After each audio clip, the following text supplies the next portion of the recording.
All right, everybody, I'm Logan Allec, I'm a CPA, and this is my stimulus update for Wednesday, July 15th. Yes, today is July 15th. That means it is tax day this year. So if you have not yet filed your 2019 income tax return, Form 1040, and you do not intend to do so by midnight tonight, you need to file an extension, or the IRS may hit you up with a late filing penalty. I dropped a video this morning going step by step on my computer screen, a full walkthrough of how to get a free extension to file your tax return. You can do it from home for free. Check out the video, link at the top of the screen if you need to get up on that. All right, now let's talk about stimulus. I want to kick it off by talking about Peter Navarro. We've talked about Peter Navarro a lot here on the channel. Who is Peter Navarro? He is Trump's trade and manufacturing director. He's a China hawk, okay? He got in a little bit of hot water recently in the White House because he was the guy who said in an interview on a Friday evening that wasn't paid attention to by a lot of the mainstream media, he said that Trump wanted $2 trillion in the next stimulus relief bill. Trump never said as much, and many in the White House said that Navarro spoke out of turn when he said that. Well, it looks like Navarro's in a little bit of hot water again, and there's a little bit more drama again within the White House among Republicans about Peter Navarro. Okay, so what did Navarro do this time?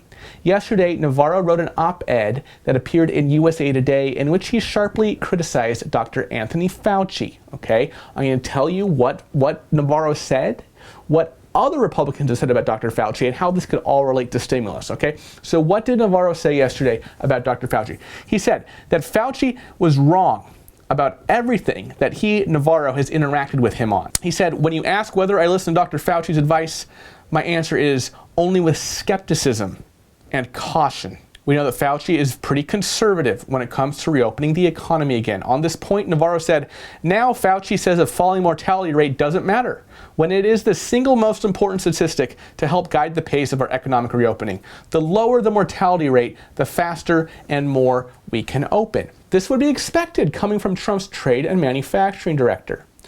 Fauci is an infectious disease specialist.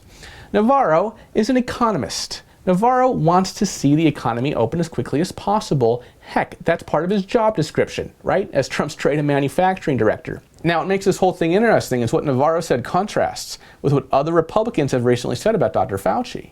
For example, just this morning, Mitch McConnell was asked what his level of confidence is in Dr. Fauci. McConnell said total. He said he has total confidence in Dr. Fauci.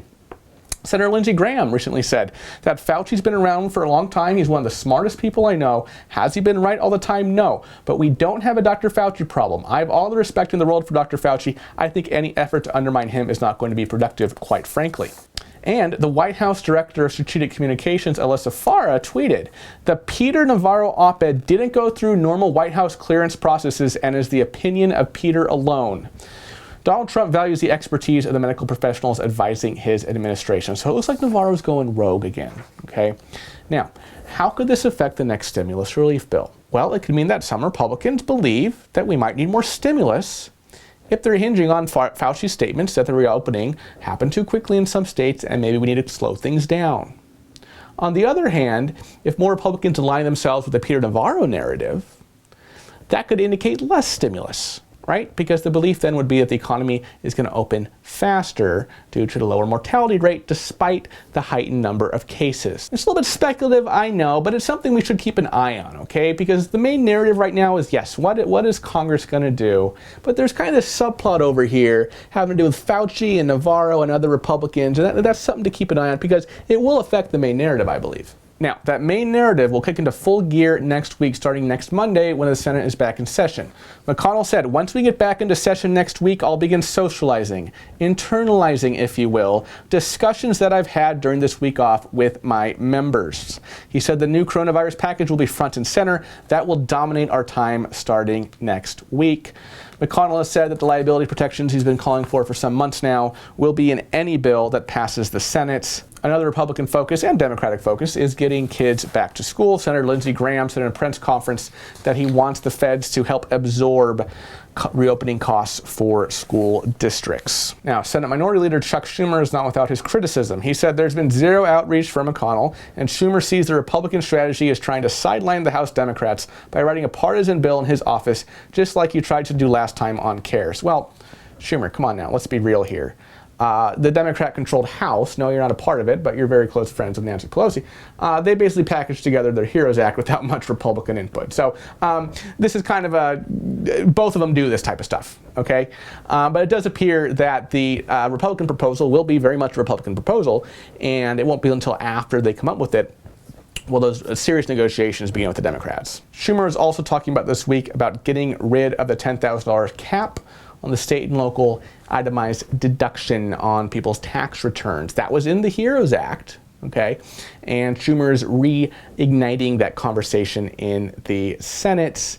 McConnell, we know, is not too thrilled with that idea. Now, I know most of you are not as interested in that conversation as you are in the conversation pertaining to stimulus checks and unemployment, but, you know, it's part of the conversation nevertheless. All right, everybody, that is my stimulus update for today. Thank you so much for watching. Just a couple of things before I go. Want to give a quick shout out to my wife, Caroline Allec. She has her own YouTube channel called Caroline Allec. She released a video today on how to make these super yummy, super delicious applesauce bars. You can check out the video right here. Watch her make these super yummy applesauce bars. All you need is applesauce and a few other ingredients. Also, if you haven't filed your tax return yet and you're not going to get around to doing that today, you need to file a tax extension. Check out this video right here. I walk through how you can get a tax extension step by step on my screen that you can follow along. You can do this for free from the comfort of your own home. That is all I have for you today. I will see you next time.